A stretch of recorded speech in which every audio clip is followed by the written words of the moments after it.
Enfin, on décide d'aborder de manière positive les négociations qui débuteront demain à Genève.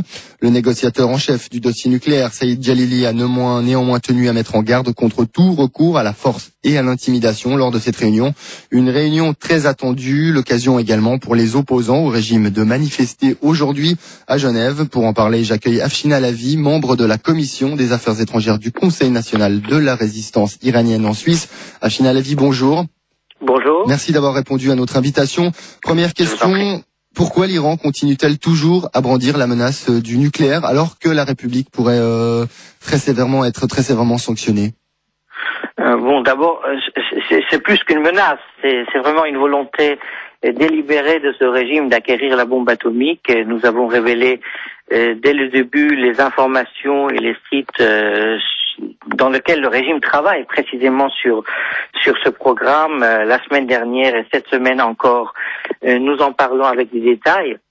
Donc je pense que personne ne doute sur le fait qu'il y a une volonté délibérée d'obtenir la bombe atomique. Alors pourquoi oui, justement. Pourquoi souhaite-t-elle se doter d'une arme atomique? C'est un régime qui est, comme vous le savez, comme tout le monde le sait, est extrêmement affaibli à l'intérieur du pays, qui est rejeté par la majorité de la population et qui sait que son seul salut pour prolonger sa survie, c'est d'obtenir une arme atomique pour pouvoir dicter sa loi et commettre le chantage à l'opinion internationale et également à son propre peuple. Donc c'est un régime fasciste religieux qui a besoin de cette arme précisément pour survivre, alors que ces jours sont aujourd'hui comptés. Mais aujourd'hui, peut-on affirmer que aucun pays ne souhaite réellement de confrontation directe avec l'Iran? Écoutez, malheureusement, comme c'est un régime qui a eu recours aux terroristes, qui est extrêmement violent et d'un autre côté extrémiste, donc il fait peur. Mais face à ce régime, il faut tenir un langage de fermeté, il faut décréter un boycott. La communauté internationale peut être suffisamment efficace et cesser de justement apporter de l'eau au moulin d'Ahmadinejad et du guide suprême qui ont besoin de faire croire qu'ils ont une certaine respectabilité dans l'opinion internationale. Et justement, ce genre de négociations qui ont cours aujourd'hui à Genève ne feront encore gagner du temps à ce régime, et alors que tout le monde sait que ils ont au fil de ces 7 ans, depuis que le programme nucléaire du régime a été révélé, ils n'ont pas cessé d'accélérer le processus de l'obtention de la bombe.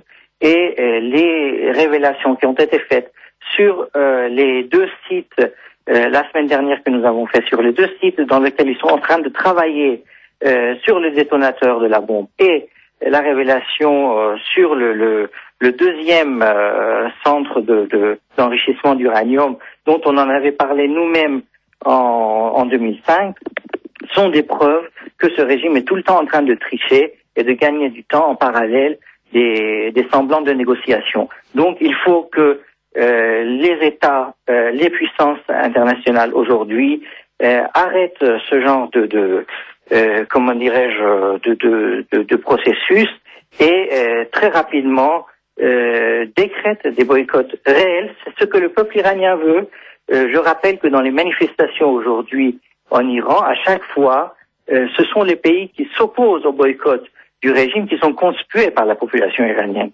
Et donc, il ne faut pas se cacher derrière ce genre de langage que la population iranienne ne veut pas de boycott. C'est pas vrai. La population iranienne ne veut pas que ce régime dure. Il ne veut pas que ce régime obtienne la bombe atomique. Et il demande à l'opinion internationale de rester solidaire des revendications de ce peuple, en précisément boycottant ce régime très fermement. Afshina Lavi, dernière question brièvement. La solution pourrait-elle justement, vous en parliez, venir de l'intérieur même du pays, du peuple, du mouvement d'opposition? Évidemment, le peuple iranien est aujourd'hui soulevé. Il souhaite, il le dit chaque jour dans la rue, à des prix très élevés. Et les étudiants, hier, avant-hier, étaient en manifestation et en confrontation avec le régime de nouveau et revendiquaient justement la chute du régime. Mais aujourd'hui, je dirais que alors que cette population est dans la rue et demande justement la fin de ce régime, continuer ces négociations, c'est d'apporter de l'aide à l'ennemi du peuple iranien.